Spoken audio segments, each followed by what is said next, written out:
নমস্কার বন্ধুরা, তোমাদের সকলকে স্বাগত জানাই অর্পিতার রান্নাঘরে। আজকে আবার হাজির হয়েছে আরেকটা নতুন রেসিপি নিয়ে। এখন তো গরমের সময়, আমও বাজারে বেশ ভালোভাবে উঠে গেছে। তো আজকে কাঁচা আম দিয়ে করে দেখাচ্ছি আমের চাটনি, একদম বিয়েবাড়ির স্টাইলে। তবে এই চাটনিটা কিভাবে বানালাম সেটা জানতে হলে তো তোমাদের পুরো রেসিপিটা দেখতে হবে। আর ভিডিওটা ভালো লাগলে ভিডিওটাকে অবশ্যই লাইক করো, শেয়ার করো, অবশ্যই কিন্তু আমার চ্যানেলটা সাবস্ক্রাইব করে দিও। আর পাশে থাকা বেল আইকনটা অন করে দিও, যাতে তোমরা আমার সব ভিডিও নোটিফিকেশনও পেয়ে যাও। তাহলে চলো কাঁচা আম দিয়ে চাটনিটা কিভাবে বানাচ্ছি দেখে নেওয়া যাক। চাটনিটা বানানোর জন্য দেখো, এখানে আমি দুটো কাঁচা আম ভালো মতো খোসা ছাড়িয়ে এরম লম্বা পিস করে কেটে নিয়েছি। আর ধুয়েও বেশ আমটা পরিষ্কার করে নিয়েছি। বিয়ে বাড়ির মতো স্টাইলে বানাচ্ছি আজকে।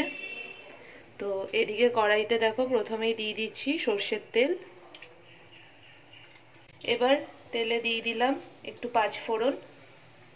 এবার কেটে রাখা কাঁচা আমগুলো এর মধ্যে দিয়ে দিচ্ছি।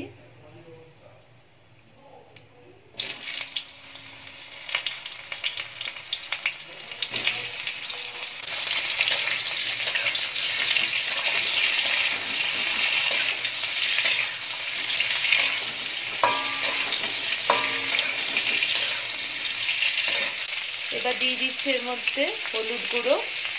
এবার দিচ্ছি পরিমাণ মতো লবণ।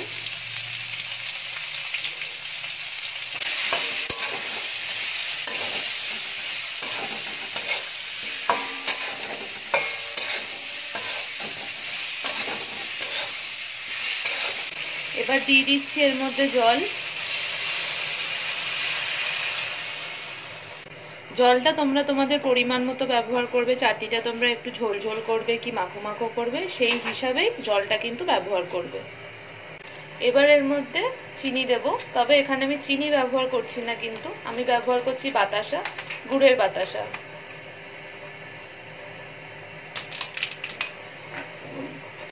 যে যেরকম চাটনিতে মিষ্টি পছন্দ করো সেই অনুযায়ী কিন্তু চিনি দাও কি বাতাসা দাও, সেই হিসাবেই কিন্তু মিষ্টিটা ব্যবহার করবে।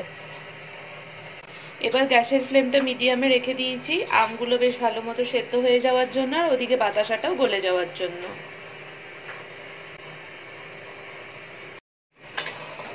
দেখো 7-8 মিনিট হয়ে গেছে।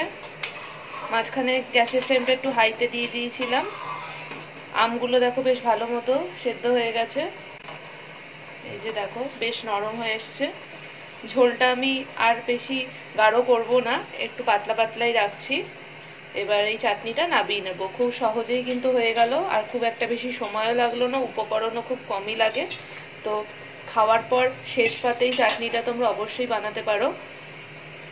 তোমাদের মতামত বানানোর পর অবশ্যই এসে আমাকে কমেন্টে জানিও। আর ভিডিওটা ভালো লাগলে ভিডিওটাকে বেশি বেশি করে লাইক করো, শেয়ার করো। অবশ্যই কিন্তু আমার চ্যানেলটা সাবস্ক্রাইব করে পাশে থাকা বেল আইকনটা অন করে দিও, যাতে তোমরা আমার পরবর্তী সকল ভিডিও নোটিফিকেশন পেয়ে যাও। আবার হাজির হবো আরেকটা নতুন রান্না নিয়ে। সবাই ভালো থেকো, সুস্থ থেকো।